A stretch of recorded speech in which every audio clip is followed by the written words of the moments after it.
Let us now learn about the various functional areas located in the parietal lobe.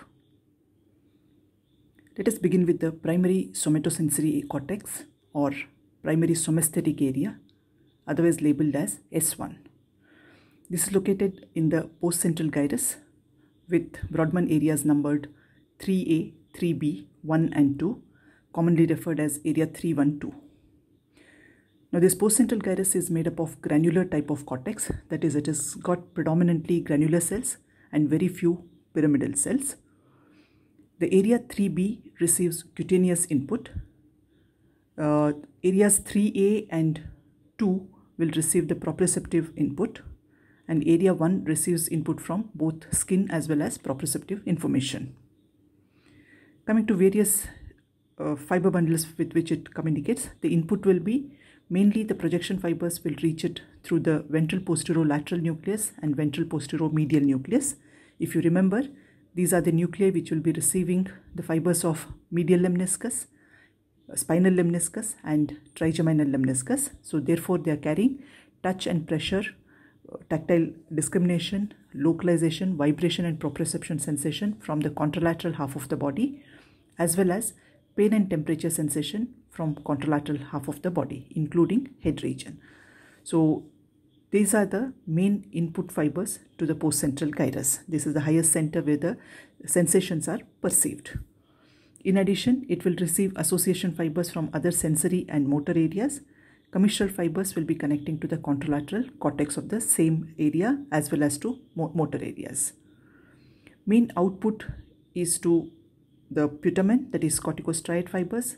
It also contributes to the corticospinal fibers and to the corticopontine output. Coming to its functions, this is the area which localizes, analyzes and discriminates different modalities.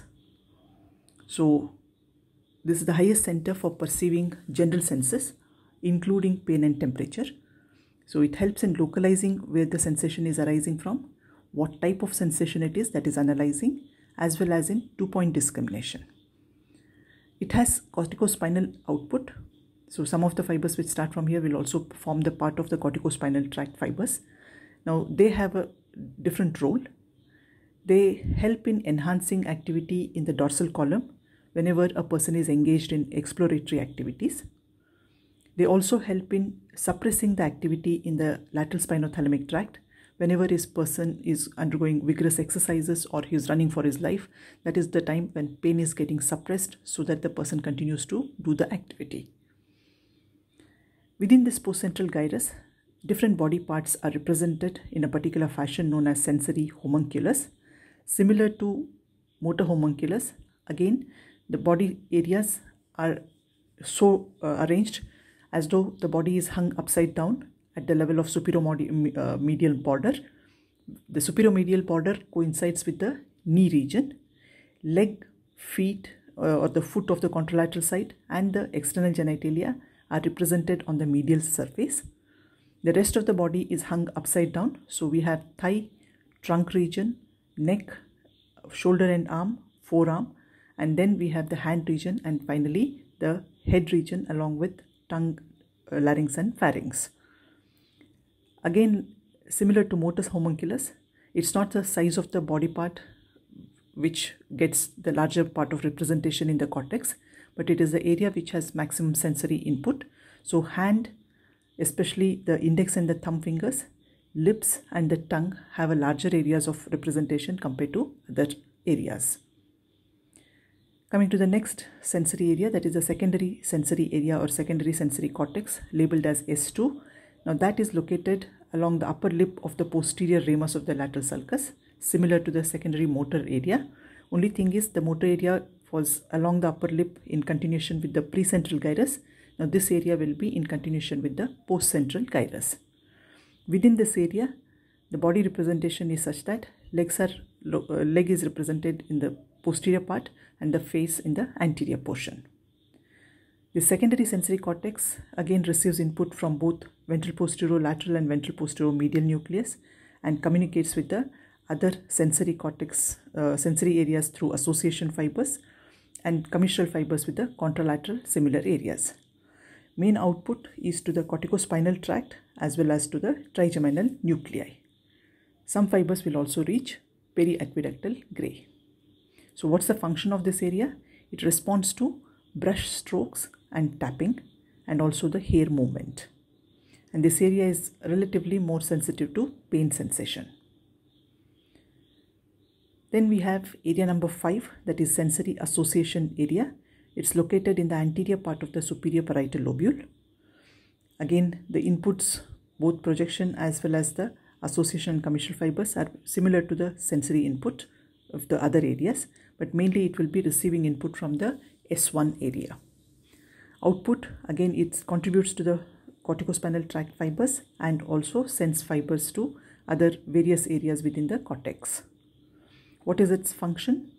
It is active in reaching activities and helps in submodality convergence, because this is an association area. Apart from receiving the sensations, it helps in even convergence of different modalities. Comparatively, these cells which are located here, they have a larger receptive fields.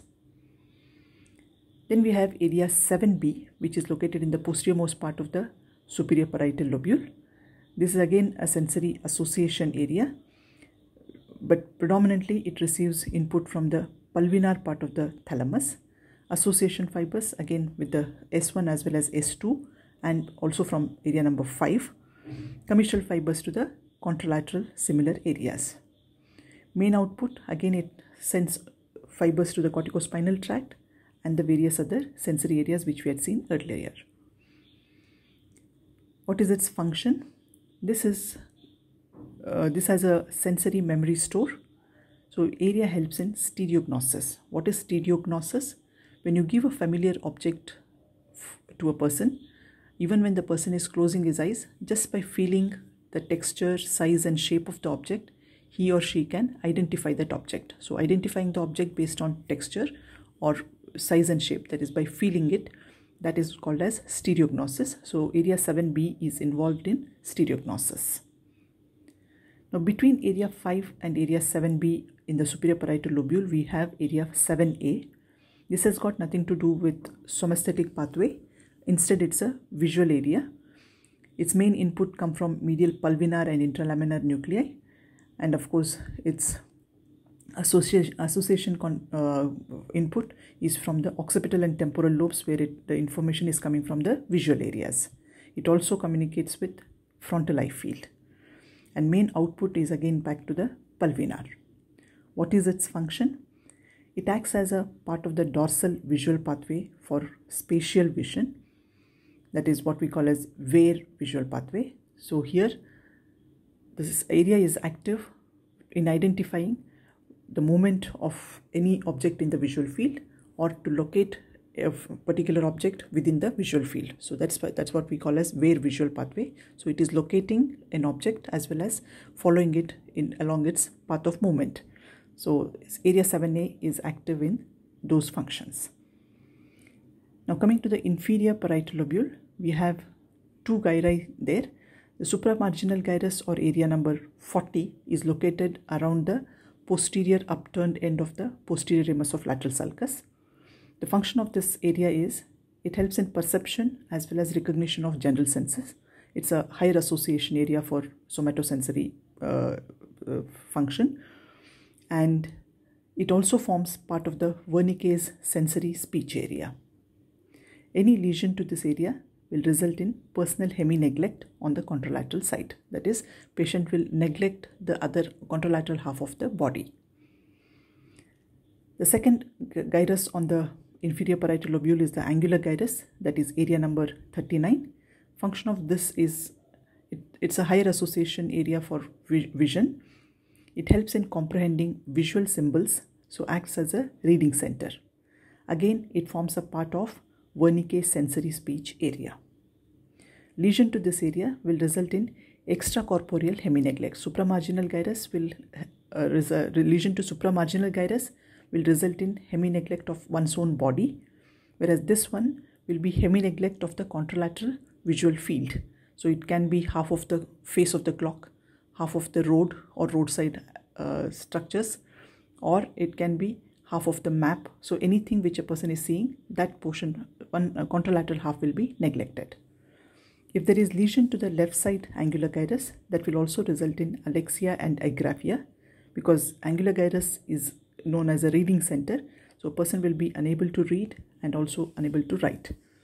And he also may demonstrate ideomotor apraxia. That's because ideomotor apraxia is inability to perform learned movements. So a person may be able to write before this, but now he forgets how to write. A person may be able to play a musical instrument earlier. He doesn't know how to play a musical instrument. He or she may be able to eat with a spoon and fork earlier, but now they are not capable of doing that. So those are the ideomotor apraxias. Then there is an intraparietal region which is located within the intraparietal sulcus. Now, the function of this area is it's a visuomotor coordination center, and it has a small area known as parietal eye field, which is responsible for reflex contralateral saccades. So reflexly, when the eyes are moved to the contralateral side, this area is active. Now coming to the effect of lesions to various sensory areas. If there is lesion to the primary sensory area, that is area 312, there is cortical type of sensory loss. That is, the patient loses ability to localize any sensation, loss of 2-point discrimination. He fails to appreciate vibration and position sense, and there will be associated stereognosis, wherein the patient is unable to identify an object just by touch. Involvement of area 312 and 5, he will have all the features of cortical type of sensory loss.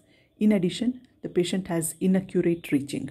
So whenever a patient tries to reach to an object, he will reach inaccurately, and therefore resulting in knocking things over. If there is injury to the superior parietal cortex, he will present with amorphosynthesis. That is, he is unable to perceive how his body is located or in what position the body is located on the contralateral side. Asomatognosia, that is, he is unable to register his contralateral half of body, what is known as hemi-neglect of the contralateral half of the body. Now, dressing apraxia is a consequence of asomatognosia, because he doesn't recognize his contralateral half of the body. He doesn't dress his opposite half, like he doesn't comb the opposite side of the hair. Only one half of the hair is combed, but the contralateral is neglected. Or if he's wearing a shirt, he will wear shirt on the normal side, but the other side, the sleeves are not put because he's neglecting that half of the body. And there is a feature called as anosognosia, wherein the patient denies having any deficit. He's not aware, or he does not want to recognize that he has a problem. If there is lesion to the right-sided superior parietal cortex, it usually is accompanied by stereognosis, what is known as apperceptive tactile agnosia, that is, patient does not recognize an object by touch. But if there is lesion to the left side, the patient probably can recognize what the object is, but he fails to name its function. So he has a spoon in his hand, but he doesn't know what to do with it. He has a knife in his hand, he doesn't know what to do with it. So that's the associative tactile agnosia. He can recognize them as spoon and knife, but he doesn't know what to do with it. Injury to the inferior parietal cortex, there will be difficulty in speech because that part is part of the Wernicke's sensory area. So there is dysphasia, especially the sensory type of aphasias. We will discuss that more in detail in our video on the speech. There is going to be associated dysgraphia and dyscalculia, especially if the lesion is on the dominant side. And there will be extracorporeal contralateral sensory neglect, as I said, for the superior parietal lobule, or even including the supramarginal gyrus, there will be hemi-neglect of the body. Whereas in case of the involvement, along with the involvement of the angular gyrus, the contralateral half of the world will be neglected. So it can be whatever he is seeing in the visual field. Could be a face of the clock, it could be part of the half of the road or roadside. The whole thing will be neglected. The person also has difficulty in complex orientation in space, including reading the maps. Then there is a condition called as Gerstmann syndrome. Here there is lesion to both supramarginal and angular gyri on the dominant side. The way the patient presents is, the patient has finger agnosia. Show him the fingers of your hand, ask him to identify the fingers. Patient will be unable to do so, although they were capable of doing it before the lesion. Then there is right to left confusion, and patient has dysgraphia and dyscalculia, difficulty in writing and difficulty in calculation. So that's the Gerstmann syndrome. Now coming to the medial aspect, we have what is known as paracentral lobule, situated on the medial side around the central sulcus. So part of it is precentral gyrus, which is the motor area, and part of it is the postcentral gyrus, which is the sensory area. So this whole paracentral lobule is located anterior to the upturned cingulate sulcus. This area has area of representation for the contralateral leg and the foot, as well as the perineal region, and it has a site for voluntary control for micturition and defecation. The medial surface is supplied by anterior cerebral artery. So any block in the anterior cerebral artery, the paracentral lobule will be affected. So it results in loss of sensation as well as weakness of the muscles in leg and the foot region, loss of voluntary control on micturition and defecation. So this classic presentation should alert that maybe the paracentral lobule is affected, and that possibly the cause could be involvement of anterior cerebral artery. Thank you very much. Hope you enjoyed this video. You can visit the site for other neuroanatomy videos.